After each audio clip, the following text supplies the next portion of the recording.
Hello everyone, welcome back to our YouTube channel exam easy. हम लोग की topic wise analysis की series चल रही थी, जिस पे हमने सर्वे का एनालिसिस कर लिया था, टॉपिक वाइज एनालिसिस कर लिया था। उस पर हमने देख लिया था कौन कौन से टॉपिक इंपॉर्टेंट है। आज आप लोगों ने बोला सॉइल मैकेनिक्स का एनालिसिस करवा दो नेक्स्ट, तो मैं सॉइल मैकेनिक्स का आज एनालिसिस लेकर आया हूँ। इस पर आप लोगों को मैं ये बताऊँगा कौन कौन से टॉपिक आपको ज़्यादा पढ़ने हैं, है ना। जैसे पूरी की पूरी सॉइल मैकेनिक्स इंपॉर्टेंट है ना, लेकिन सर्वे से कम इंपॉर्टेंट है। आपको 3 से 4 दिन का टाइम मिल गया है, आपने सर्वे आराम से पढ़ ली होगी टॉपिक के हिसाब से कि कुछ जो टॉपिक आपको पढ़ना होगा वो आपने पढ़ लिया। अब मैं आपको सॉइल का एनालिसिस करा रहा हूँ, इस पर भी मैं जो आपको इंपॉर्टेंट टॉपिक बताऊँगा उन टॉपिक को तो आपको पढ़ना ही पढ़ना है ना। और यदि आपके पास एक्स्ट्रा टाइम हो तो आप जो अदर टॉपिक हैं जो इंपॉर्टेंट नहीं है उसको भी एक बार देख सकते हो। अब आपके पास टाइम नहीं बचा है, आपके पास आज से यदि देखें हम तो आपके पास सिर्फ और सिर्फ 24 या 25 दिन बचे हुए हैं, है ना। अब इस 25 दिन में आपके पास इतना टाइम नहीं है कि आप एक ही सब्जेक्ट को पूरा का पूरा पढ़ जाओ ना, क्योंकि एक ही सब्जेक्ट को पढ़ोगे तो कम से कम 25 दिन लगेगा पढ़ने में, डिटेल से यदि पढ़ते हो उसको तो ठीक। तो उससे अच्छा ये है कि आप क्या करो, जो भी आपके पास, मैंने आपको टेलीग्राम ग्रुप में सर्वे के शॉर्ट नोट्स भी डाल दिए हैं, और ये जो सॉइल है, सॉइल के भी आपको शॉर्ट नोट्स जो हैं टेलीग्राम ग्रुप में मिल जाएंगे। टेलीग्राम ग्रुप की जो लिंक है वो आपको डिस्क्रिप्शन बॉक्स पर मिल जाएगी, तो आप वहाँ से जाके डाउनलोड करके देख सकते हैं यदि आपके कोई टॉपिक छूटे हुए हैं तो ठीक है। तो हम आज सॉइल मैकेनिक्स का एनालिसिस करेंगे और देखेंगे कौन से टॉपिक जो हैं वो ज़्यादा इंपॉर्टेंट हैं जो अभी तक आते रहे हैं एग्जाम में, ठीक है। तो सबसे पहले देखते हैं हम, सबसे पहला टॉपिक है हमारा सॉइल मैकेनिक्स में origin of soil and soil water relationship. ये जो फर्स्ट चैप्टर है ये सॉइल की जान है ना। सॉइल की जान है मतलब आप जब फर्स्ट चैप्टर को अच्छे से पढ़ लोगे तो आपको सारे सब्जेक्ट के सारे टॉपिक के बारे में, सॉइल का जो सारे भी टॉपिक होंगे उनके बारे में थोड़ी थोड़ी इन्फॉर्मेशन आपको मिल जाएगी, है ना। और रीजन ऑफ सॉइल से जो है, और जो सॉइल वाटर रिलेशनशिप वाला चैप्टर है, इसको मैंने यूट्यूब में भी पूरे आपके यूट्यूब में मैंने सॉइल का पूरा सीरीज चलाया था, जिसमें मैंने आपको आराम से ये स्टेबिलिटी ऑफ स्लोप तक, है ना, आपको यहाँ पर ये सीआर स्ट्रेंथ तक के सारे वीडियो आपको जो है कंप्लीट मिल जाएंगे, है ना। इस पे एक भी चीज़ ऐसी नहीं है, यदि आप इन सारे वीडियो को भी देख लेते हैं तो आपके इतने टॉपिक तो आराम से कवर हो जाएंगे, ठीक है। लेकिन अभी आपके पास इतना टाइम नहीं है, क्योंकि इसको ही इतना ही कंप्लीट कराना है। बहुत शॉर्ट में कंप्लीट कराने के बाद भी कम से कम 18 लेक्चर आपके पढ़े हुए हैं, है ना। तो आप इतना सब नहीं देखना, आपने जो शॉर्ट नोट्स बनाए हैं सिर्फ उसको आपको पढ़ना है ना, उतना सब आपको नहीं करना। फर्स्ट चैप्टर को आपको डिटेल से पढ़ना है। यदि 20 में देखोगे तो एक क्वेश्चन आया हुआ है, 18 में देखोगे तो एक भी क्वेश्चन नहीं आया। 18 के 4 सेट में 2 क्वेश्चन, 1 क्वेश्चन। फिर 17 में आपको ये देखोगे तो 17 के पहले पेपर में आपके एक भी क्वेश्चन नहीं आए थे, दूसरे में 3 क्वेश्चन आए हैं, फिर 3 क्वेश्चन आए हैं, फिर 4 क्वेश्चन आए हैं। तो आप देखोगे जब पेपर स्टार्ट हुआ था, है ना, उस टाइम पे जियोटेक के फर्स्ट चैप्टर से बहुत क्वेश्चन पूछे जाते थे। यहाँ पर देखो 2015 में 3 क्वेश्चन, 16 में यदि आप देखोगे तो हर सेट में क्वेश्चन 5, 6, 4, 7 ऐसे क्वेश्चन देखने को मिले हैं, है ना। उसके बाद जैसे जैसे आप अभी 20 तक पहुंचोगे तो आपको देखने को मिलेगा कि इससे जो है मार्क्स जो हैं कम मार्क्स का पेपर में आने लगा है ना। आप सीक्वेंस भी देख लो, यहाँ पर आपको ज़्यादा मार्क्स देखने को मिल रहे थे, यहाँ पर आपको ज़्यादा देखने को नहीं मिल रहा फर्स्ट चैप्टर से। लेकिन आपका फर्स्ट चैप्टर जो है सॉइल की जान है, इसलिए आपको फर्स्ट चैप्टर को तो बिल्कुल डिटेल से पढ़ना है ना। तो इससे अभी तक टोटल यदि हम देखते हैं तो टोटल अभी तक आपके 40 क्वेश्चन आए हुए हैं टोटल। तो आप सोच लो कितना वेटेज है फर्स्ट यूनिट का, है ना। उसके बाद नेक्स्ट हम देखते हैं classification of soil. Classification of soil में यदि आपने देखा होगा तो 4 तरीके से सॉइल को क्लासीफाई किया हुआ है ना। उन चारों तरीके के सिर्फ नाम आपको याद रखने हैं कि किस किस तरीके से क्लासीफाई किया है। इंडियन स्टैंडर्ड कोड के हिसाब से, किस कोड के हिसाब से सॉइल को आपका क्लासीफाई किया है, कोड का नाम भी आपको याद रखना है। हाईवे रिसर्च डेवलपमेंट बोर्ड के हिसाब से कितने तरीके से सॉइल को क्लासीफाई किया गया है ना, ये आपको पता होना चाहिए। टेक्सचर क्लासिफिकेशन में यदि आप देखोगे तो उसकी नेमिंग किस तरीके से होती है वो आपको देखना है ना। तो ये सारे जो हैं आपके इंपॉर्टेंट है क्लासिफिकेशन ऑफ सॉइल पे। अभी तक यदि देखोगे तो टोटल 6 क्वेश्चन आए हुए हैं, है ना। टोटल 6 क्वेश्चन आए हुए हैं, तो आपको इस पर ज़्यादा डिटेल से नहीं पढ़ना है। आप ए लाइन का फॉर्मूला याद कर लो ज़्यादा से ज़्यादा, है ना। जो अटरबर्ग जो कंसिस्टेंसी चार्ट है आपका, उस चार्ट को देख लो और उसके हिसाब से किस तरीके से नाम दिए जाते हैं वो आप देख लो, क्योंकि वो उतना क्वेश्चन आ सकता है, उस पर कोई दिक्कत वाली बात नहीं है, उतना क्वेश्चन आप आसानी से सॉल्व कर सकते हो। वहाँ तक वो देख लो आप। क्लासिफिकेशन सॉइल को आप थोड़ी बहुत पढ़ के चले जाओ। क्ले मिनरलॉजी से यदि अभी तक देखोगे तो टोटल एक ही क्वेश्चन आया है, तो क्ले मिनरलॉजी में भी आपको सिर्फ ये 3-4 नाम याद रखने हैं, जिस पर कि आपको पता होना चाहिए कि सैंड किस मिनरल से मिलती है, क्ले में कौन कौन से 3 मिनरल पाए जाते हैं, है ना।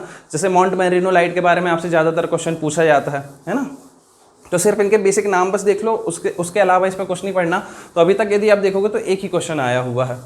नेक्स्ट यदि हम देखते हैं soil compaction and permeability. Soil compaction और परमेबिलिटी दो ऐसे टॉपिक हैं जो कि हैं बहुत छोटे, एक एक पेज के टॉपिक हैं। यदि इनको शॉर्ट नोट्स बना के पढ़ोगे तो एक एक पेज के आपके क्या है ये टॉपिक जो है फिनिश हो जाते हैं।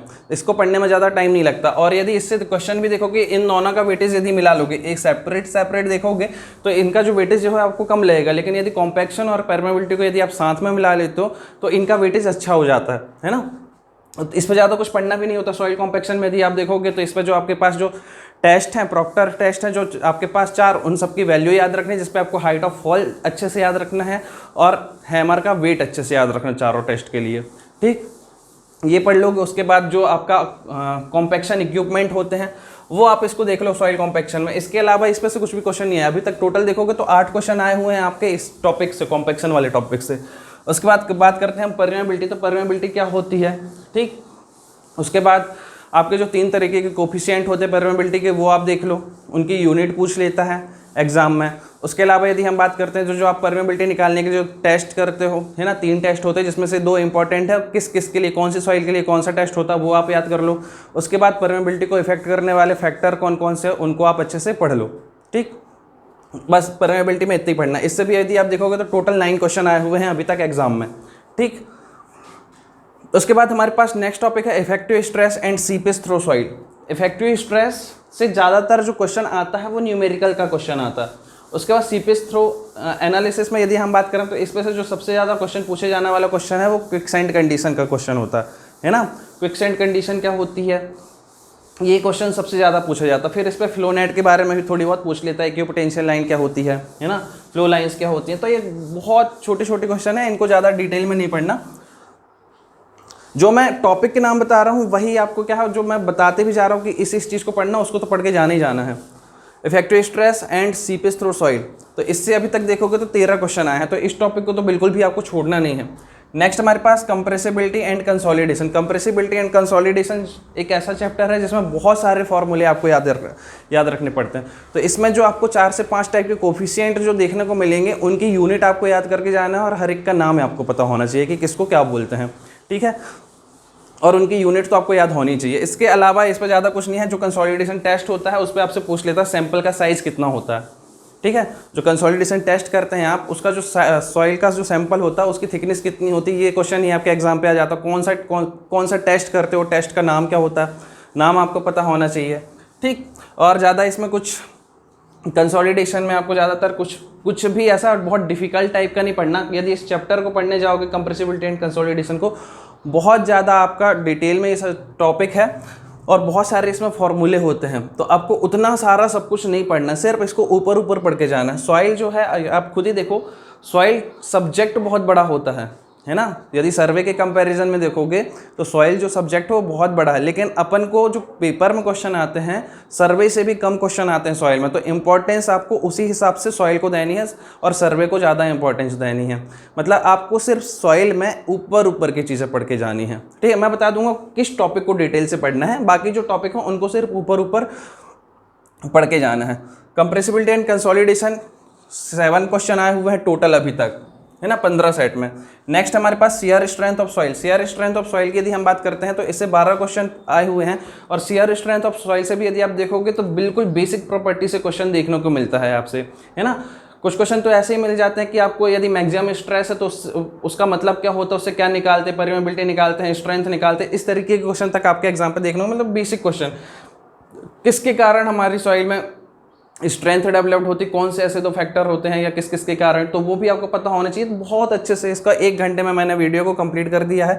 ज़्यादा हो तो आप वहाँ से इसका रिवीजन कर सकते हैं सीआर स्ट्रेंथ ऑफ सॉइल को। और इसमें मैंने सारे के सारे जो 4 टेस्ट हैं आपके, direct CR test, triaxial test, है ना, unconfined test, one CR test, ये सारे कंप्लीट किए हुए हैं। तो सब अच्छा, यहाँ पर सब टेस्ट को नहीं पढ़ना आपको कि हर एक टेस्ट को पढ़ने बैठोगे टाइम लगेगा। आपको सिर्फ टेस्ट के नाम याद रखने हैं, किस प्रकार की सॉइल के लिए होता है, इतना आपको पढ़ना है।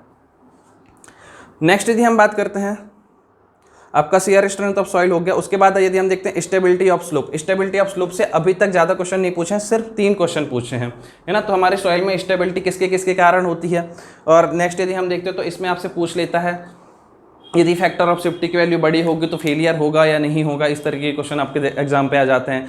नेक्स्ट जो आपने देखे होंगे स्लोप देखे होंगे, तो कौन कौन से टाइप के स्लोप होते हैं आपको वो आपको पढ़ना है। इन्फिनाइट स्लोप आपने देखा, फाइनाइट स्लोप देखा, इनके अंदर भी जो आप स्लोप देखते हो, जैसे बेस स्लोप देखते हो, फेस स्लोप देखते हो, टो स्लोप देखते हो, तो ये होते क्या है ये आपको सिर्फ पता होना चाहिए। और यहाँ पर एक जो मोस्ट इंपॉर्टेंट क्वेश्चन है वो आपसे पूछता है टेलर स्टेबिलिटी नंबर के बारे में, है ना।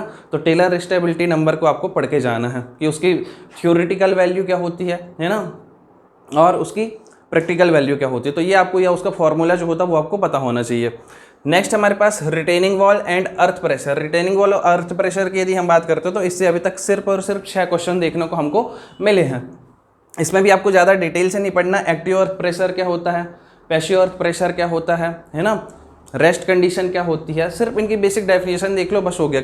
बाकी यदि अर्थ प्रेशर की यदि हम बात करते हैं तो अर्थ प्रेशर जो है ये मेंस का टॉपिक है, इससे मेंस में ज़्यादा क्वेश्चन पूछे जाते हैं। तो अपना तो मेंस है नहीं, एसएससी जैसे एग्जाम हो गया तो उसके मेंस में इससे अर्थ प्रेशर वगैरह से क्वेश्चन ज़्यादा पूछे जाते हैं। नेक्स्ट हमारे पास सैलो फाउंडेशन। सैलो फाउंडेशन से यदि हम बात करें तो सबसे इंपॉर्टेंट टॉपिक है हमारा फर्स्ट यूनिट के बाद सैलो फाउंडेशन। इससे यदि हम अभी तक देखते हैं टोटल तो आपको हर सेट में, है ना, देखो यहाँ पर क्या था, जब ये क्वेश्चन ये वाला पोर्शन ज़्यादा आ रहा था फर्स्ट यूनिट में, धीरे धीरे 20 तक आते आते तक यहाँ पर क्वेश्चन कम हो गए थे। लेकिन यदि सैलो फाउंडेशन में देखोगे तो स्टार्टिंग में आपके यहाँ पर देखो, यहाँ पर सिर्फ 15 और 16 में 6 क्वेश्चन, फिर धीरे धीरे इनका वेटेज कम हुआ, फिर धीरे धीरे इनका वेटेज बढ़ गया, है ना, सैलो फाउंडेशन का। तो सैलो फाउंडेशन एक ऐसा टॉपिक है जो अपने आप में बहुत इंपॉर्टेंट टॉपिक है, ठीक। अभी तक इससे देखो तो 27 क्वेश्चंस आपके टोटल आए हुए हैं। नेक्स्ट है आपके पास डीप फाउंडेशन। डीप फाउंडेशन में आपको कुछ भी ज़्यादा डिटेल में नहीं पढ़ना है। डीप फाउंडेशन में सिर्फ आपको टाइप्स ऑफ पाइल्स जो होती हैं आपकी, है ना, फेडर पाइल क्या होती है, कॉम्पैक्शन पाइल क्या होती है, एंकर पाइल क्या होती है, ये पाइल के नाम पढ़ने, और एक अंडर रिम्ड पाइल क्या कहलाती है वो पढ़ना है। इसके अलावा आपको डीप फाउंडेशन में कुछ भी नहीं पढ़ना, बड़े बड़े फॉर्मूले बिल्कुल नहीं पढ़ना, है ना, वो सब बिल्कुल मत देखना। सिर्फ टाइप्स ऑफ पाइल पढ़ लो, अंडर रिम पाइल क्या होती है वो पढ़ लो एक, ठीक, उसके बाद कुछ भी नहीं। नेक्स्ट हमारे पास सॉइल एक्सप्लोरेशन। सॉइल एक्सप्लोरेशन की यदि हम बात करते हैं तो सॉइल एक्सप्लोरेशन बहुत इंपॉर्टेंट टॉपिक है, क्योंकि ये वो टॉपिक है जो लोग पढ़ के नहीं जाते। Soil exploration and expansion soil and soil stabilization. Soil exploration में आपसे पूछ लेगा कि अनडिस्टर्ब सैंपल के लिए किस तरीके का अनडिस्टर्ब सैंपल, यदि अनडिस्टर्ब सॉइल सैंपल है तो किस तरीके का सैंपल यूज़ करते हो। डिस्टर्ब सॉइल का यदि आपको सैंपल कलेक्ट करना हो तो किस तरीके का आप इंस्ट्रूमेंट यूज़ कर रहे होते हो, है ना, जैसे स्प्लिट स्पून सैंपलर होता है, सेल बाय होता है आपका। तो ये किस किस के लिए यूज़ होते हैं। अनडिस्टर्ब के लिए सॉइल, अनडिस्टर्ब सॉइल के लिए कौन सा यूज़ करते हो, डिस्टर्ब सॉइल के लिए कौन सा यूज़ करते हो, तो ये आपको पता होना चाहिए सॉइल एक्सप्लोरेशन पे, है ना। फिर अगर डिफरेंट टाइप की बोरिंग आपने देखी होगी, है ना, तो वो आपको पढ़ना ही पढ़ना है। और ये ज़्यादा नहीं होता सॉइल एक्सप्लोरेशन और एक्सपेंसिव सॉइल वाला टॉपिक, सिर्फ आपका एक पेज का है, आप इनको आसानी से पढ़ सकते हो और इन टॉपिक को बिल्कुल भी नहीं छोड़ना। ये वो टॉपिक हैं जो आपको एक्स्ट्रा मार्क्स दिला के जाते हैं, बहुत आसान होते हैं। नेक्स्ट यदि हम बात करते हैं expansion soil and soil stabilization, तो सॉइल स्टेबलाइजेशन पे आपने देखा होगा जैसे आपका सीमेंट स्टेबलाइजेशन होता है, बिटुमिन स्टेबलाइजेशन होता है ना। तो आपको ये वो टॉपिक है, इनके शॉर्ट नोट्स में टेलीग्राम पर डाल दूंगा, है ना, तो आप वहाँ से इनको जाकर पढ़ सकते हो। बहुत इंपॉर्टेंट टॉपिक तो नहीं बोल सकते हैं, लेकिन हर साल एक आध क्वेश्चन देखने को मिल जाता है सॉइल एक्सप्लोरेशन एक्सपांशन सॉइल से, और जो लोग पढ़ते नहीं हैं और बहुत आसान क्वेश्चन होते हैं। तो यहाँ पर देखो अभी 2020 में एक क्वेश्चन आया है, 20 के जो 2 सेट थे दोनों में एक क्वेश्चन आया हुआ है, 18 में एक क्वेश्चन आया हुआ है, 17 में 2 क्वेश्चन, तो टोटल 6 क्वेश्चन आए हुए हैं। एक्सपेंसिव सॉइल या सॉइल स्टेबलाइजेशन से अभी तक टोटल 2 क्वेश्चन आए हुए हैं, है ना, मतलब कम पढ़ के आपको ज़्यादा मार्क्स मिल जाएंगे, ठीक। तो इस पर यदि हम बात करते हैं कि आपको मैंने अभी जो बताया उस हिसाब से आपको लग रहा होगा कि सभी टॉपिक इंपॉर्टेंट है। ये मैंने सिर्फ एनालिसिस किया है जो प्रीवियस ईयर में आए हुए हैं, है ना। अब मैं आपको बता रहा हूं कि जो आपको इंपॉर्टेंट टॉपिक पढ़ने हैं, सबसे पहले जब आप पढ़ने बैठोगे सॉइल मैकेनिक्स, तो सबसे पहले किस टॉपिक को प्रेफरेंस देना है आपको और किसको मन लगाकर पढ़ना है कि ये इसमें से एक भी पॉइंट छूटना नहीं चाहिए। तो यदि मैं हम बात कर रहे हैं तो जो आपका ओरिजिन ऑफ सॉइल और रीजन ऑफ सॉइल वाला जो टॉपिक है आपका, या सॉइल वाटर रिलेशनशिप वाला जो टॉपिक है आपका, इस टॉपिक को तो आपको बिल्कुल नहीं चढ़ना। सबसे पहले पढ़ते टाइम पे आपको इसी टॉपिक को कंप्लीट करना है ना। यही वो टॉपिक है आपका जो कम से कम आपको 3 से 4 मार्क्स तो आपको देके जाएगा ही जाएगा, ठीक। नेक्स्ट यदि हम बात करते हो तो नेक्स्ट प्रेफरेंस आपको देना है सैलो फाउंडेशन को। सॉइल यदि आप पढ़ के जा रहे हो तो सबसे पहले इन 2 टॉपिक को तो आप पढ़ लो, origin of soil, soil water relationship, और दूसरा टॉपिक है आपका सैलो फाउंडेशन। जब ये तो दो टॉपिक यदि आप अच्छे मन लगा के पढ़ लोगे तो ये मान के चलो यदि आपके 10 क्वेश्चन आ रहे हैं आपके, तो 5 क्वेश्चन तो आपको इन्हीं दोनों टॉपिक से ही देखने को मिलेंगे, सैलो फाउंडेशन वाले टॉपिक से, origin of soil and soil water relationship से। ये दो टॉपिक सबसे पहले कंप्लीट कर लो। उसके बाद यदि हम बात करते हैं तो आप पढ़ सकते हो, ये दोनों टॉपिक ऐसे हैं, सॉइल एक्सप्लोरेशन और soil expansion, expansive soil and soil stabilisation. ये दो टॉपिक ऐसे हैं जिनको आप कम पढ़ के आसानी से यदि आ गया तो 1 मार्क्स को आसानी से अचीव कर सकते हैं आप, है ना। तो इस हिसाब से यदि देखें तो आप इसको भी पढ़ सकते हो, सॉइल एक्सप्लोरेशन और एक्सपेंसिव सॉइल को आसानी से। नेक्स्ट इसके बाद यदि सबसे इंपॉर्टेंट टॉपिक की यदि हम बात करते हैं तो वो होता है आपका सीआर स्ट्रेंथ वाला टॉपिक, है ना। इनके बाद यदि सबसे इंपॉर्टेंट टॉपिक की बात करते हैं तो सीआर स्ट्रेंथ ऑफ सॉइल आपको अच्छे से पढ़ना है। उसके बाद यदि हम बात करते हैं तो आपको effective stress and seepage through and soil पढ़ना है। उसके बाद इन दोनों टॉपिक को भी आप आसानी से कंप्लीट कर सकते हो, ठीक। तो ये जो है इंपॉर्टेंट टॉपिक है, इन्हीं टॉपिक को आपको ज़्यादातर पढ़ना है। सॉइल को बिल्कुल भी ज़्यादा डिटेल में नहीं पढ़ना है, सिर्फ मैं बोल रहा हूँ फर्स्ट चैप्टर को डिटेल से पढ़ो, उसके बाद सैलो फाउंडेशन को डिटेल से पढ़ो। उसके अलावा सॉइल में जो भी टॉपिक आप पढ़ रहे हो, उसके बाद आप सीआर स्ट्रेंथ को अच्छे से पढ़ सकते हो, इफेक्टिव स्ट्रेस को पढ़ सकते हो। इसके अलावा जो भी है आपके पास जो सॉइल में कंटेंट है, सब टॉपिक को ऊपर ऊपर ही देख के जाना है, सिर्फ आपको पलटाना है कि ये क्या होता है, ये क्या होता है, ये क्या होता है। उस पर डीप में बिल्कुल भी नहीं पढ़ना। यदि डीप में पढ़ने जाओगे आपके पास टाइम नहीं है, उसी को पढ़ने में टाइम लग जाएगा। सॉइल बस एक ऐसा सब्जेक्ट है जिसको पढ़ने में आपके 30 दिन आराम से लग जाते हैं। लेकिन जिस हिसाब से मैंने बताया, आप मॉर्निंग में यदि फर्स्ट चैप्टर को पढ़ लेते हो तो इवनिंग में आप आसानी से सैलो फाउंडेशन को कंप्लीट कर सकते हो। उसके अलावा यदि हम बात करते हैं, आप 2 घंटे और बैठोगे तो ये सारे टॉपिक को आपको ऊपर ऊपर ऊपर ऊपर जल्दी जल्दी फिनिश कर लेना है। यदि इसके किसी भी टॉपिक में कोई भी दिक्कत है तो आप ये वीडियो को आप यहाँ से, यदि इनके बीच में किसी भी टॉपिक में कोई दिक्कत है तो आप वीडियो भी देख सकते हैं, है ना। ये तो आपको जल्दी जल्दी शॉर्ट में रिवाइज करा दिया। कॉम्पैक्शन एंड कंसोलिडेशन भी 1 आवर में आपका कंप्लीट हो जाएगा। सीआर स्ट्रेंथ 1.5 घंटे में आपका कंप्लीट हो जाएगा। परमेबिलिटी आपका 20 मिनट में कंप्लीट हो जाएगा। Effective stress, seepage through, soil भी आपका 20 से 25 मिनट में फिनिश हो जाएगा। वीडियो में ही कंप्लीट करा दिया है इनको। तो आपको यदि ये एनालिसिस अच्छा लग रहा है ना, क्योंकि मैं इस पर ये नहीं बता रहा हूँ कि आपको क्या मतलब आपको कैसे पढ़ना, मैं आपको ये बता रहा हूँ क्या क्या पढ़ना है, क्या क्या पढ़ना है इन द सेंस आपको कौन से टॉपिक इंपॉर्टेंट है, किस टॉपिक को आपको ज़्यादा इंपॉर्टेंस देके पढ़ना चाहिए। आपको पढ़ना तो सब है, पढ़ के तो आपने सब कुछ रखा है पहले से, क्योंकि अब आपके पास 20 दिन बचे हैं। तो आप ऐसा नहीं कर सकते हैं कि आप नया सब्जेक्ट ही खोल के बैठ जाए, पहले से पढ़ा नहीं है तो उसको पढ़ने लगे। अब आप वीडियो देख के सिर्फ ये करना है आपको, जब आप रिवीजन करोगे ना तो सबसे पहले आपको कौन सा टॉपिक को आपको रिवीजन करना है ना। सबसे पहले इस टॉपिक को रिवाइज करना और इस टॉपिक को रिवाइज करना, उसके बाद जो दूसरे टॉपिक हैं उन पर। क्योंकि जब आप यहाँ से यहाँ तक पढ़ते जाते हो ना तो आपके पास इतनी एनर्जी नहीं होती कि आप सैलो फाउंडेशन को मन लगाकर अच्छे से पढ़ लेते हो। फिर वहाँ पर जब उससे क्वेश्चन आते हैं तो आप फिर भूल जाते हो चीज़ों को, है ना। तो इसलिए मैं सबसे पहले बोल रहा हूँ इस चैप्टर को और इस चैप्टर को आप पढ़ लो, उसके बाद जो भी टॉपिक बचे हैं उनको आप कंप्लीट करते रहना, ठीक है। वीडियो अगर पसंद आता है आपको तो ज़्यादा से ज़्यादा लोगों तक आपको क्या करना है, वीडियो को पहुंचाना है। जितने भी टेलीग्राम ग्रुप में आप जुड़े हुए सब जगह पे आपको वीडियो का क्या करना है, शेयर करना है, ठीक। और ये भी बताना है कि आपको नेक्स्ट किस सब्जेक्ट पे वीडियो चाहिए है ना, किस सब्जेक्ट में दिक्कत है, तो मैं उसका वीडियो आपको बना दूंगा कि आपको कौन कौन से टॉपिक मोस्टली पढ़ने हैं, है ना। अभी तक आपके यदि आप देखोगे तो सर्वे हो गया और आपका सॉइल हो गया, तो अभी तक टोटल आपके 6 से 7 टॉपिक ही इंपॉर्टेंट निकल के आए हैं। यदि आप उतने टॉपिक ही पढ़ के जाते हो तो आप 70 मार्क्स जो है आसानी से गेन कर सकते हो। अच्छा, जैसे हमने सर्वे में देखा था तो सर्वे में आपके पास टोटल जो यदि हम बात करते हैं 15 सेट है आपके, 15 सेट में आपके पास 188 क्वेश्चन थे सर्वे में आपके पास, है ना। यदि इसका वेटेज देखोगे तो अप्रॉक्सीमेट यदि मैं बात करूंगा तो 13 क्वेश्चन पर सेट आपके आ जाते हैं, है ना। 13 क्वेश्चन पर सेट आपको देखने को मिल जाते हैं। ये तो आपका किसका एनालिसिस था, सर्वे का एनालिसिस था। ऐसे यदि हम सॉइल की बात करते हैं तो सॉइल में आपके पास एक 145 क्वेश्चन है ना। टोटल 15 सेट में आपके पास 145 क्वेश्चन आए हुए हैं, जिसमें यदि आप पर सेट यदि एवरेज लेकर चलते हो तो 145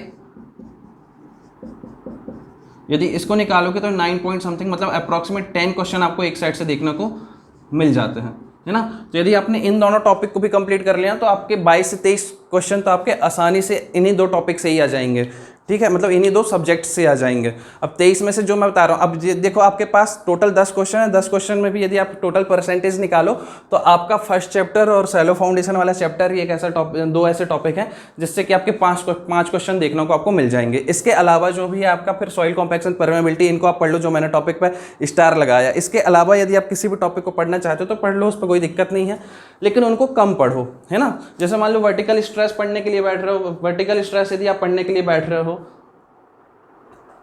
तो वर्टिकल स्ट्रेस में आपको क्या पढ़ना है, अब आपको बड़े बड़े फॉर्मूले तो नहीं पढ़ने हैं, है ना। इस पर जो वेस्टरगार्ड का फॉर्मूला है आपका, वो नहीं आपको पढ़ने के लिए बैठ जाना है।